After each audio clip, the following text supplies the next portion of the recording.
जय हिंद दोस्तों। आज के इस वीडियो में मैं आप सभी से बात करूंगा UP triple S C steno 1224 के कट ऑफ के विषय में। किस बार आपका कट ऑफ कितना जा रहा है, आपका स्कोर कितना हो तो आप अपने स्किल टेस्ट की तैयारी कर सकते हैं। उसके साथ साथ आपके इस पूरे एग्जाम में कितने बच्चों ने एग्जाम दिया है, कितने बच्चों ने एग्जाम स्किप किया है, और इन सभी को एनालिसिस करने के बाद आपका स्किल टेस्ट के लिए कट ऑफ कितना जा सकता है और उसके बाद आपका फाइनल कट ऑफ कितना जा सकता है। आज के इस वीडियो में मैं इन सभी टॉपिक के विषय में आप सबसे बात करूंगा। मैं उम्मीद करता हूं कि आप सभी लोग इस वीडियो को लास्ट तक अवश्य देखेंगे। दोस्तों, जैसा कि आप सबको पता होगा, UP triple S C steno के अंतर्गत इस बार टोटल 1224 पदों पे आपकी वैकेंसी आई थी और इसके लिए टोटल 54,577 बच्चों को शॉर्टलिस्ट किया गया था। अगर हम बात करें तो लगभग 44.58 गुना बच्चों को शॉर्टलिस्ट किया गया था। ये आपका शॉर्टलिस्ट होने वाले बच्चों की संख्या है, लेकिन एग्जाम देने वाले बच्चों की संख्या इससे बहुत ही ज़्यादा कम है। मैं अगर एग्जाम देने वाला हाल बताऊं, आप ये मान के चलिएगा कि अगर 24 बच्चों का रूम था तो किसी रूम में 7 बच्चे उपस्थित थे, किसी में 8, किसी में 9। आप ये मान के चले कि किसी भी रूम में 12 बच्चे यानी कि 50% बच्चे उपस्थित नहीं थे। आप ये मान के चल सकते हैं कि आपके इस पूरे एग्जाम में 40 से 45% बच्चों ने एग्जाम दिया है, बाकी सभी बच्चों ने एग्जाम स्किप किया है। और ये जो 45% है ये हाईएस्ट है। इससे ज़्यादा बच्चे एग्जाम नहीं दिए हैं और इससे कम ही बच्चे एग्जाम दिए हैं। और आप यह भी बात मान के चलिएगा कि जितने भी बच्चे एग्जाम देने गए हैं इसमें से 80 से 85% बच्चे ऐसे हैं जिनको स्टेनो नहीं आती है, बस वो एग्जाम देने गए हैं। कुछ बच्चे एक प्रैक्टिस देने गए थे क्योंकि उनका 3284 का एग्जाम है, तो ये देखने गए थे कि एग्जाम का लेवल कैसे आ रहा है, कैसे मुझे टैकल करना है, एक अपनी प्रैक्टिस देने गए थे। तो आप ये समझ सकते हैं कि इस पूरे एग्जाम में जो बच्चा अच्छे से स्टेनो सीख लेगा वो इसमें जॉब पाने वाला है। ठीक है, आप ये मान के चलेंगे कि लगभग 40 से 45% बच्चों ने एग्जाम दिया है। 45 हाईएस्ट है, इसका भी आंकड़ा ऑफिशियल नहीं है। कल तक ये आंकड़ा आ जाएगा तो मैं आपको वहां से बता दूंगा। एग्जाम के लेवल के विषय में बात करें तो आपको इस समय बहुत सारे बच्चे मिलेंगे जो कहेंगे कि एग्जाम का लेवल इजी आया है, लेकिन ऐसा नहीं है। इजी कैसे आया मैं इसका भी बता दूं तो अगर आपने 333 पोस्ट के स्टेनो का एग्जाम दिया होगा, अगर हम उससे तुलना करते हैं आज के एग्जाम के 1224 के एग्जाम की, तो इससे आपका इजी पेपर आया है। इससे आप कह सकते हैं कि 333 वाले स्टेनो से आज का स्टेनो का जो एग्जाम हुआ है इसकी तुलना में इजी आया है। लेकिन जो आपका पूरा पेपर है इजी नहीं है, ये इसका जो लेवल है ये हार्ड आप मान के चल सकते हैं। इस समय जो यूपी ट्रिपल एस सी का पैटर्न है, जिस हिसाब से यूपी ट्रिपल एस सी प्रश्नों को पूछ रहा है, उसकी अगर हम तुलना करें तो आप यह मान चल सकते हैं कि उससे आसान प्रश्न आया है। लेकिन ओवरऑल जो पेपर का लेवल है आप उसको हार्ड मान सकते हैं। आज का जो पेपर हुआ था 1224, अगर मैं बात करूं इसका लेवल, तो जो आपका जो आपका जूनियर असिस्टेंट का एग्जाम हुआ था 5512, उसके लगभग समान था। लगभग एग्जैक्ट नहीं कह सकते हैं, लेकिन आज का जो पेपर था 1224 ये किसके समान था? जूनियर असिस्टेंट 5512 के लगभग इसी के समान आप मान सकते हैं। आज के पेपर को थोड़ा आप 19 या 20 इजी मान सकते हैं, बस इतना ही अंतर था। बाकी ओवरऑल जो पेपर का लेवल है ये आप हार्ड मान के चल सकते हैं।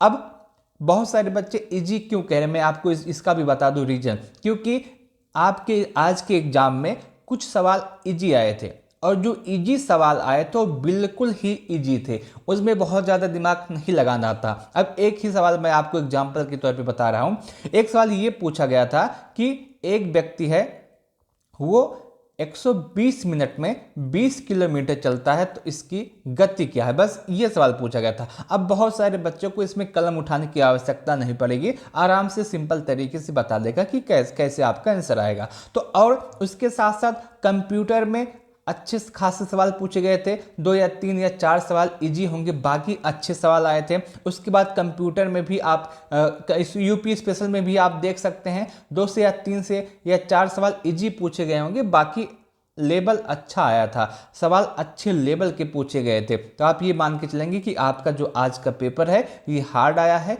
लेकिन और पेपर की तुलना में थोड़ा सा इजी है, खासकर 333 स्टेनो की तुलना में। ठीक है। अगर हम आगे आपके पूरे एग्जाम को एनालिसिस करें, किस टॉपिक से कितने प्रश्न आए थे, इजी थे या आपका मॉडरेट है या फिर आपका हार्ड था। सबसे पहले हिंदी की बात करें तो हिंदी से 30 सवाल पूछे गए थे और इस 30 सवाल में आप मान के चलेंगे कि 10 सवाल इजी थे जिनको आप आराम से कर सकते थे, और उसके बाद 10 से 12 सवाल ऐसे थे जो मॉडरेट थे, और 8 से 10 सवाल आपके एग्जाम में टफ पूछे गए थे। और यदि आपका हिंदी में आप मान के चलेंगे कि 15 से 18 के आसपास स्कोर हो रहा है तो आपका बहुत अच्छा स्कोर है, बहुत बढ़िया स्कोर आपका माना जाएगा। रीजनिंग की बात करें तो रीजनिंग में 15 सवाल पूछे गए थे, इसमें से 4 सवाल आपका बहुत ज़्यादा इजी था, मॉडरेट 9 सवाल थे और आपका टफ 2 सवाल पूछा गया था। और यदि रीजनिंग में आपने 15 में से लगभग 13 से 14 के आसपास किया है तो आपका बहुत अच्छा स्कोर बन रहा है। उसके बाद जीके जीएस की बात करें तो जीके जीएस से 20 सवाल पूछे गए थे और इस 20 सवाल में लगभग 3 से 4 सवाल ऐसे थे जो आपके इजी थे, 8 सवाल के आसपास मॉडरेट थे और 10 सवाल आपके टफ पूछे गए थे। और जीके जीएस में यदि आपने 20 में से 9 से 10 के आसपास स्कोर किया तो आपका बहुत अच्छा स्कोर माना जाएगा। अगर हम बात करें कंप्यूटर के विषय में तो कंप्यूटर से 15 सवाल पूछे गए थे, जिसमें से इजी आपका 4 से 5 सवाल आया था, मॉडरेट आपका 6 से 8 सवाल और टफ आपका 3 से 5 सवाल पूछे गए थे। और यदि कंप्यूटर में 15 में से आपने 5 से 6 के आसपास या 7 के आसपास स्कोर किया है तो आपका बहुत अच्छा स्कोर है। और यूपी जीके की बात करें तो यूपी जीके से 20 सवाल पूछे गए थे, इस 20 सवाल में से आप मान के चलेंगे कि 4 सवाल इजी थे और 6 सवाल आपका टफ था और लगभग आपका 10 सवाल के आसपास आपका 6 सवाल मॉडरेट था और 10 सवाल के आसपास आपका टफ पूछा गया था। और आपने यूपी जीके में 20 में से 8 के आसपास स्कोर किया तो आपका बहुत अच्छा स्कोर है। मैं आपको जो आपका एवरेज स्कोर बता रहा हूँ ये आपका एवरेज स्कोर है। बहुत सारे बच्चे ऐसे होंगे जो इससे अच्छा भी स्कोर किए होंगे और बहुत सारे बच्चे ऐसे होंगे जो इससे कम भी स्कोर किए होंगे, लेकिन मैं आपको एवरेज स्कोर बता के चल रहा हूँ। आप ये मान के चलेंगे कि इन सभी को एनालिसिस करने के बाद आपका जो पेपर का लेवल है ये हार्ड पूछा गया था, अच्छे खासे सवाल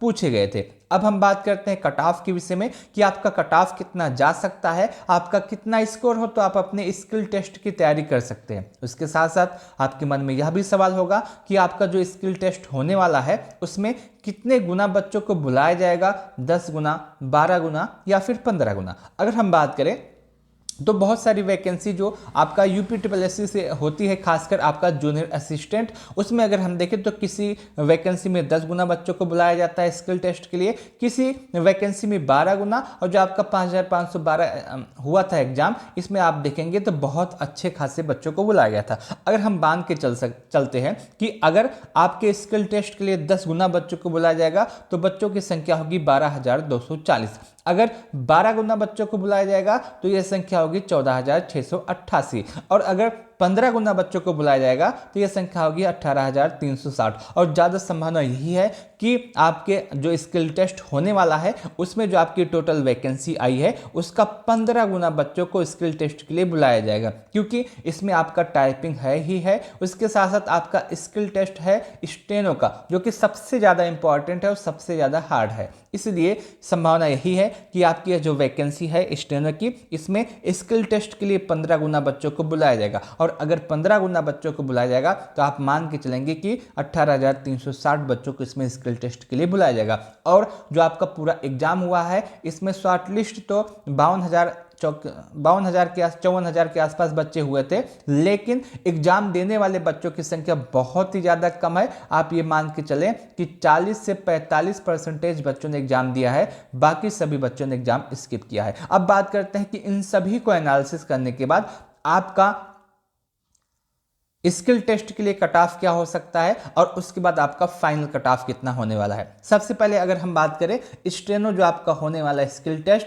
उस स्किल टेस्ट के लिए आपका कट ऑफ कितना होगा तो आप यहाँ पे देख सकते हैं। जनरल के जो आपका कट ऑफ है ये आपका 35 से 40 के आसपास, ओबीसी के लिए भी 35 से 40 और ईडब्ल्यूएस के लिए भी 35 से 40। जो आपका पहला कट ऑफ लगता है स्किल टेस्ट के लिए वो आपका जनरल, ओबीसी, ईडब्ल्यूएस सभी का समान लगता है, तो इसमें जो आपका कट ऑफ है ये आपका 35 से 40 के आसपास जाने वाला है। और उसके बाद जो आपका कट ऑफ है एससी और एसटी के लिए, उसमें आपका जो कट ऑफ है आप मान के चलेंगे एससी के लिए आपका कट ऑफ 30 और उसके बाद एसटी के लिए भी आपका 30 के आसपास चलेगा, प्लस माइनस आप 1 या 2 कर सकते हैं। ये आपका पूरा स्किल टेस्ट के लिए कट ऑफ है। और इसके बाद आप के मन में बहुत सारे सवाल आ रहे होंगे इस समय, और सबसे पहला सवाल यही आ रहा होगा कि हमारा कितना स्कोर हो तो अब हम अपने आप को पूरा कंफर्म मान के चले कि मेरा सिलेक्शन हो जाएगा, अब मुझे कोई नहीं रोक सकता। तो मैं आपको बता दूं कि यदि आपका स्कोर 45 से 50 के आसपास इस समय बन रहे हैं, आप ये मान के चलिएगा कि आपका सिलेक्शन कंफर्म होने वाला है। कोई भी बच्चा है, चाहे यूआर का है, चाहे ओबीसी का है, चाहे एससी का है या एसटी का है, यदि आपका स्कोर आज के एग्जाम में लगभग 45 से 50 के आसपास है तो आप ये मान के चलेंगे कि आपका सिलेक्शन होने वाला है। क्योंकि इसमें कितने भी बच्चों को बुलाया जाएगा स्किल टेस्ट के लिए, सभी बच्चे पास नहीं हो पाते हैं। इससे पहले जो आपकी वैकेंसी हुई थी स्टेनो की, जो फाइनल हुई है, उसमें भी अगर हम देखें तो बहुत सारे बच्चे स्किल टेस्ट में फेल हुए थे और वैकेंसी आपकी कुछ खाली चली गई थी। ये भी है आज का जो आपका 1224 का एग्जाम हुआ है, इसमें जब अब स्किल टेस्ट के लिए बच्चों को बुलाया जाएगा तो इसमें भी स्किल टेस्ट में बहुत सारे बच्चे फेल होंगे। मैं आपको बता रहा हूँ, आज का जो आपका स्टेनो का एग्जाम हुआ है इसमें 90% बच्चे ऐसे थे जिनको स्किल टेस्ट नहीं आती है, वो एग्जाम देने गए हैं। और स्किल टेस्ट आपका स्टेनो का जो है वो आप 2 महीने में, 3 महीने में या 4 महीने में या 6 महीने में नहीं सीख सकते। अगर आप 6 महीने में अगर आप सीखना चाहते हैं तो आपको कम से कम 4 से 5 घंटे देने होंगे, तब जाकर के आपका 6 महीने में कुछ हो सकता है। तो ये पूरा आंकड़ा मैंने आपको सब कुछ सही सही बताने का प्रयास किया है। मैं उम्मीद करता हूँ कि आपको यह पूरा वीडियो अच्छा लगा होगा, पूरी जानकारी अच्छी लगी होगी। अगर आपको यह वीडियो अच्छा लगा है तो आप इस वीडियो को लाइक अवश्य कीजिएगा, अपने दोस्तों के साथ इस वीडियो को शेयर करना ना भूलें। आपके मन में कोई भी डाउट हो, कोई भी सवाल हो तो आप कमेंट सेक्शन के माध्यम से पूछ सकते हैं, मैं आपके प्रत्येक कमेंट का जवाब अवश्य दूंगा। इस वीडियो को लास्ट तक देखने के लिए आप सभी का बहुत बहुत धन्यवाद।